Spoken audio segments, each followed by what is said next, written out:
guys, Finally He Sleeps here, back again with another Raid Shadow Legends video. Today we're going to count down my top 10 favorite epics in the game. These are the ones that I seem to use quite a bit. They are just fantastic as epics goes. You know, there's obviously a lot of legendaries and even some mythicals that are better at what these epics bring. But if you're pigeonholing it to like an early to mid-tier game thing, a lot of these epics have very unique skill sets that in certain areas of the game that really stand out, and they are much easier to come by than the legendaries and the mythicals. These are my top 10 epics. Okay, coming in at number 10 is Seer, which is a defense epic from the undead hordes. We use Seer a lot in mid-level. He gets put into a lot of clan boss teams, specifically because of what he brings to it with his A1 and A2. But we're going to look at his passive first. His passive heals this champion by 20% HP and places a 60% increased defense buff on all allies for 2 turns when hit with a critical hit. Now, he is a magic champion, so when he takes a critical hit, increased defense across the board. It's not a fantastic, you know, passive, but it's a good starting point because what he has on his A2 fills the turn meter of all allies by 30%, places a 15% increase attack buff on all allies for 2 turns, and then grants an extra turn. Now that turn meter fill, which is a fully booked 3-turn cooldown, is what makes him so fantastic in clan boss, along with a lot of other areas in the game. Now his A1 is just a 2-time hit A1, but it also has a 25% chance of placing a provoke for 1 turn, and then when that is fully booked, it jumps that from 25% all the way up to 50%. It's not a guaranteed provoke, but it is a decent 50% provoke on an A1. When you get into things like HYDRA and different areas of the game where a provoke becomes very important, an A1 champion with provoke is great. Now, it's not an attack all enemy provoke, but as an A1 that attacks an enemy 2 times, that provoke kind of makes sense. Now, he's on the bottom end of my list. He's number 10. It's only going to get better from here, but Seer has to be in there, so he is at number 10. At number 9, I have Alure. Now, she is a very niche champion.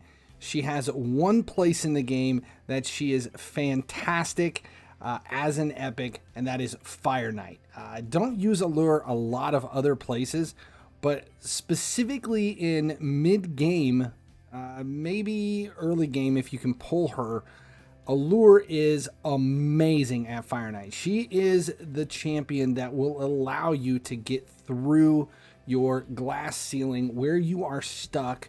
You get to a certain point in Fire Knight, and without somebody like Alure, it is impossible to move forward. She is a bit squishy, but when she is built into a team where you can use her turn meter control, she is amazing. Her A1 is a 3-time hit, which is perfect for Fire Knight, but it decreases the target's turn meter by 25% on each critical hit. Now, with her being a magic champion, if you go into specific stages of Fire Knight where she has an affinity advantage, she is going to just knock out the turn meter on the Fire Knight with that A1, and with it being a 3-hit, she takes out his shield really, really quickly. Her A2 attacks all enemies 2 times. Each hit has a 30% chance of placing a 30% decreased defense, and places a sleep debuff for 1 turn on targets under decreased defense before this attack takes place. So she's got decreased defense and sleep. Decreased defense will help you on Fire Knight. Sleep's not going to do much. And then her A3 is a 1 enemy hit, 30% chance of inflicting a critical hit, and ignores 50% of the target's defense. She's not necessarily someone I would consider as like a heavy hitter by any means, but what she brings is turn meter control. When you get into Doom Tower and you start finding yourself dealing with Dark Fae, Alure comes in there as well because of that A1 turn meter control, 3-time hit, with each turn having a chance at 25% decreased target's turn meter. Massive, massive help. She is definitely needs to be on the top 10 of all epics. She's coming in at number 9.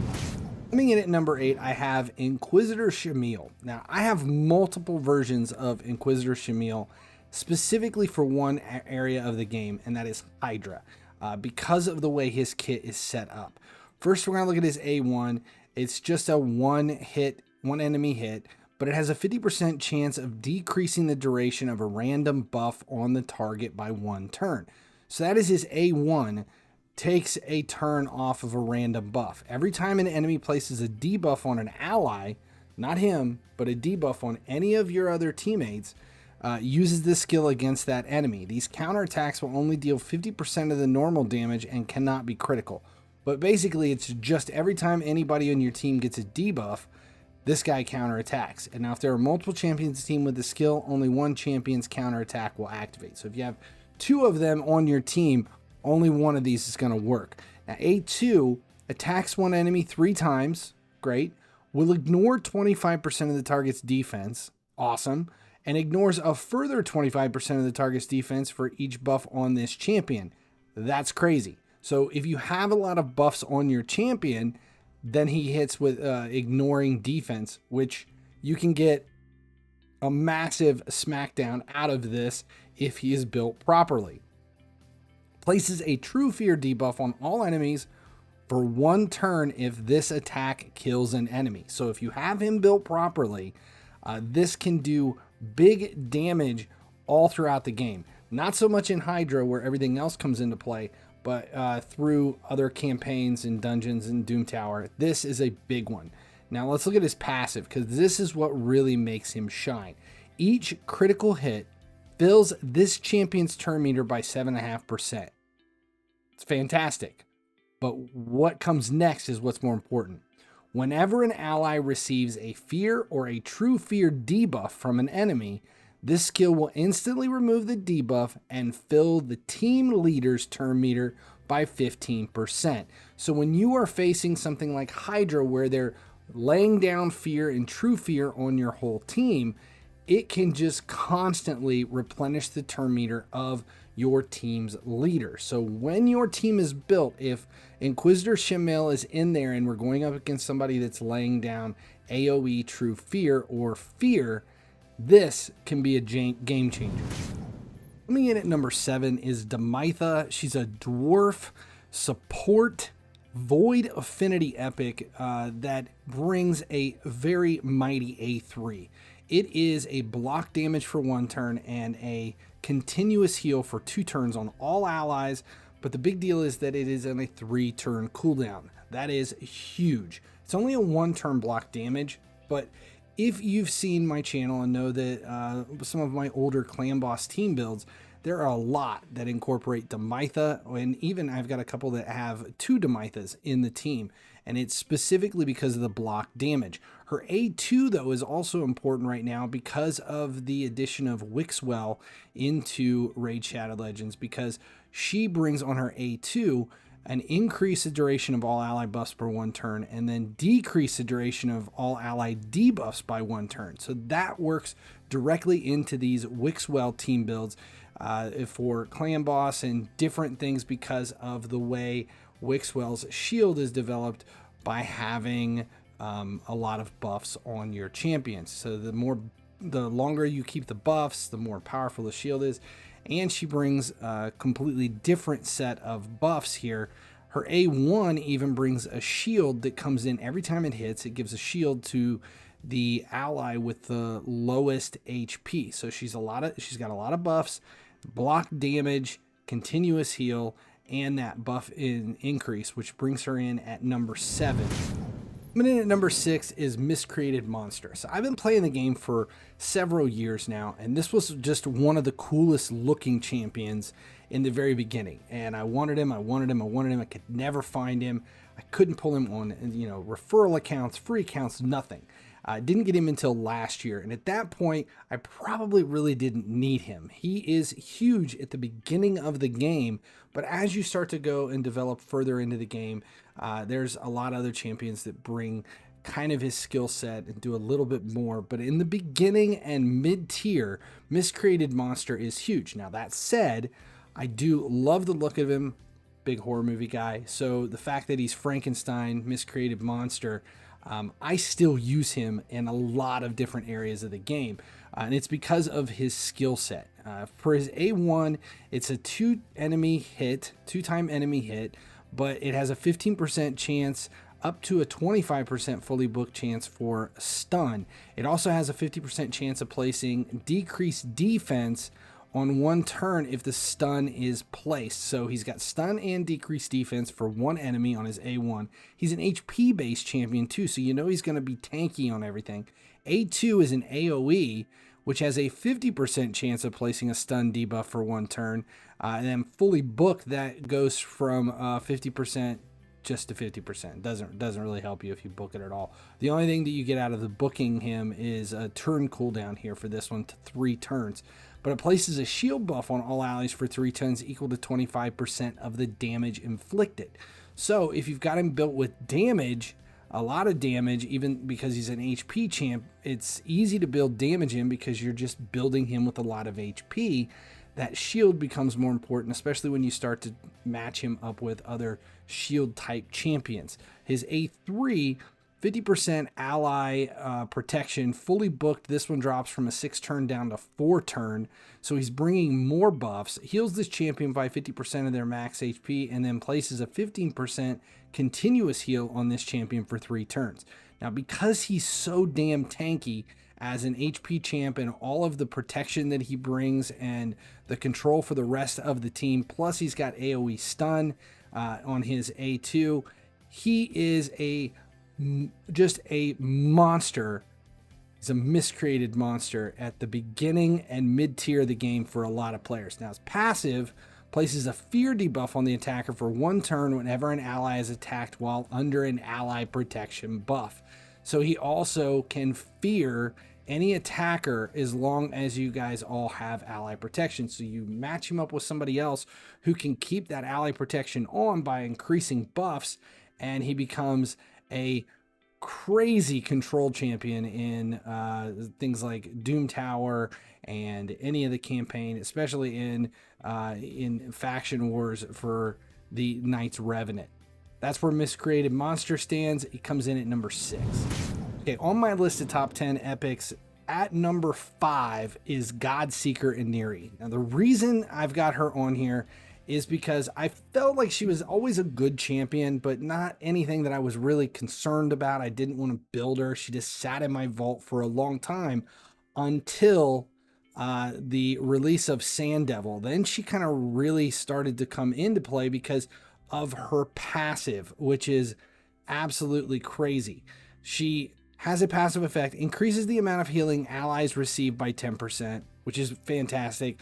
But if an ally is about to get killed by a fatal hit, preempts that hit and instantly replaces a revive on death buff for them for 1 turn before the damage is taken. That is huge. So she has the ability to basically keep teammates, if fully booked on a 4 turn, to keep a teammate from being killed because of the revive on death. And she increases healing. So if you can match her up with somebody else, it's big. But this is the one that makes her huge for Sand Devil. Her A3 on a 4 turn revives a dead ally with 50% HP, then fills their turn meter by 50% and resets the cooldowns on all of their skills. This is a 4 turn, and it just happens on her 4 turn. Her A2 attacks all enemies, heals all allies by 15% of their max HP, then decreases the duration of all buffs on all enemies by 1 turn, and increases the duration of all buffs on all allies by 1 turn, which is another skill that has kind of come into play since we've had the addition of Wixwell into the game. But that is a big one. So she's healing, and then we match that with her passive that increases the amount of healing allies receive by 10%. Her A2 makes it even more important. Her A1 attacks one enemy, heals the ally with the lowest HP by 5% of their max HP, but it cannot heal this champion. So what she brings is she's a revive champion and revive on death and a lot of healing, plus a healing passive that helps if you have multiple healers on the team. Godseeker Inari, huge epic. Plus she's defense based, which helps in her build to keep her alive and tanky across the board. Godseeker Inari coming in at number 5. All right, coming in at number 4 is Deacon Armstrong. And I'm gonna say this, I've waffled back and forth on the list, and it's not that it's not that I had champions out of order, but for this number 4, I had 2 different champions, and I couldn't decide who I wanted at number 4. And you would think like, okay, well then one of them will become number 5 and one of them become number 4. But it's not that. It's that they're so close in the type of champions that they are, I couldn't decide on which one it was. And it came down to Deacon Armstrong and Stag Knight for me. And because of what Deacon brings across all of his A1, A2, and he has a 90% speed increase for all battles, he took the spot. And I just got to mention Stag Knight because he is a fantastic crowd control epic, and I would probably put him at number 11, but just know he was almost at number 4, like that close to taking Deacon Armstrong's spot at number 4.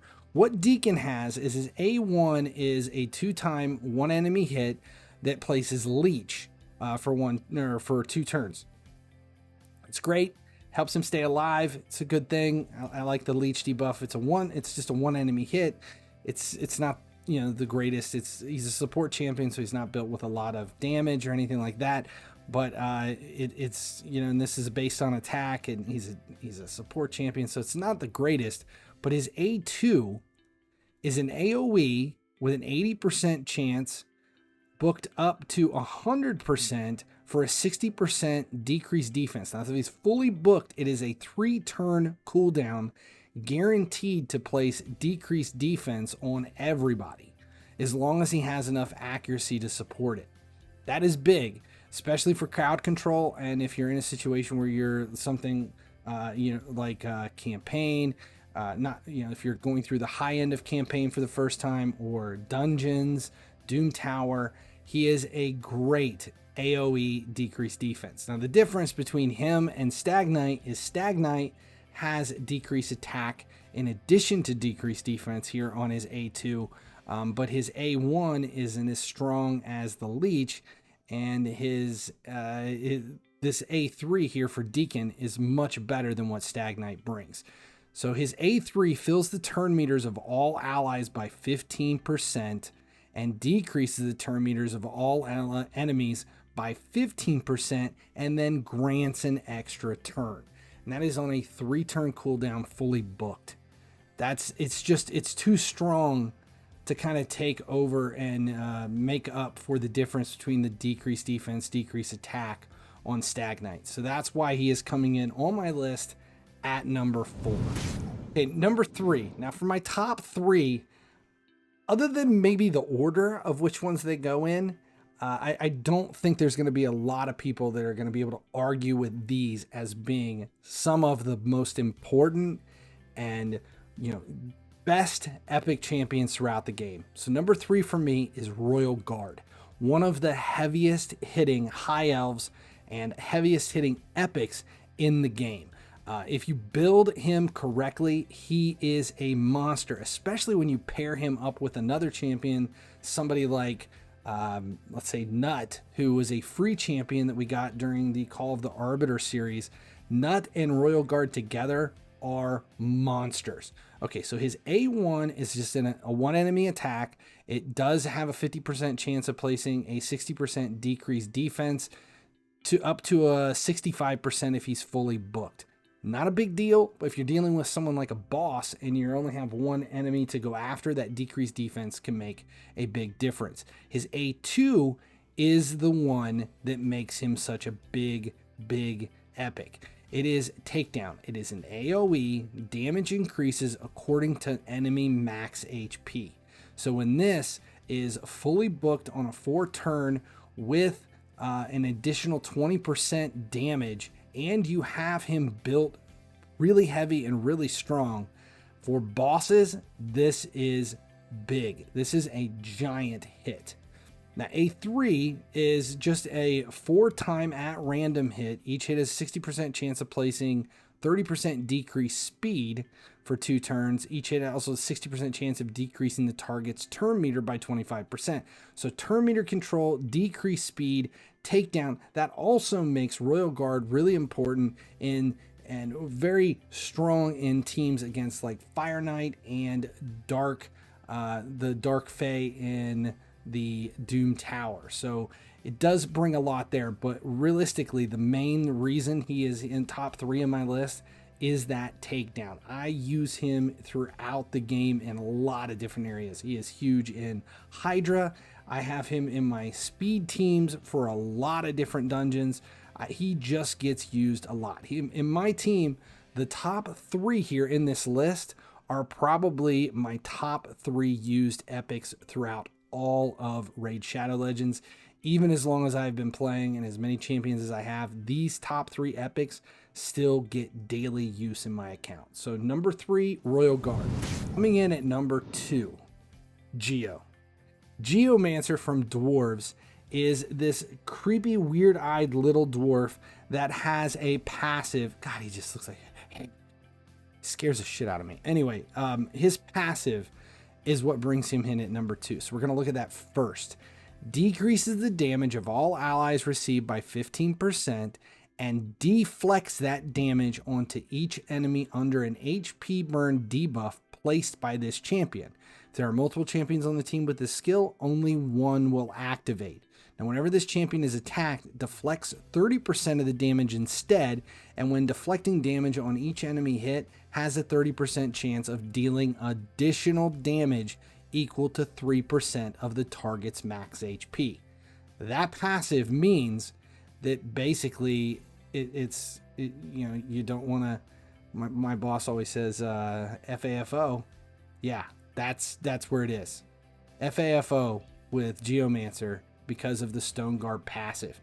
His A3 Quicksand Grasp is where the HP burn and weaken come from. So this fully depletes the target's turn meter, fills the champion's turn meter by the amount the target loses, and then has a 75% chance, which if he's fully booked, jumps it to a 100% chance of placing an HP burn and a 25% weaken debuff on the target for 3 turns. So you have to build him with a lot of accuracy, but then his Quicksand Grasp on a 3-turn cooldown sets up the HP burn for that passive to deflect damage back onto whoever is dealing it. That is what makes him a boss killer, is those two together. Now his A2 removes all buffs from a target enemy, then attacks him, steals all buffs instead if the target is under an HP burn placed by this champion, reduces the cooldown of Quicksand Grasp by 2 turns if the target is killed by this skill while under an HP burn debuff placed by this champion. So depending upon where it is, like if you're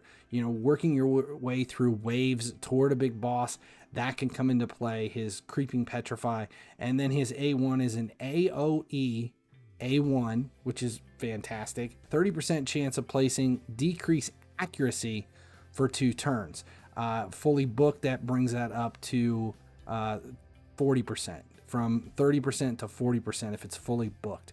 Decreased accuracy is such a kind of a weird niche, debuff in the game, and it depends on where you're at, how important that is, but it's an AoE A1 on top of it.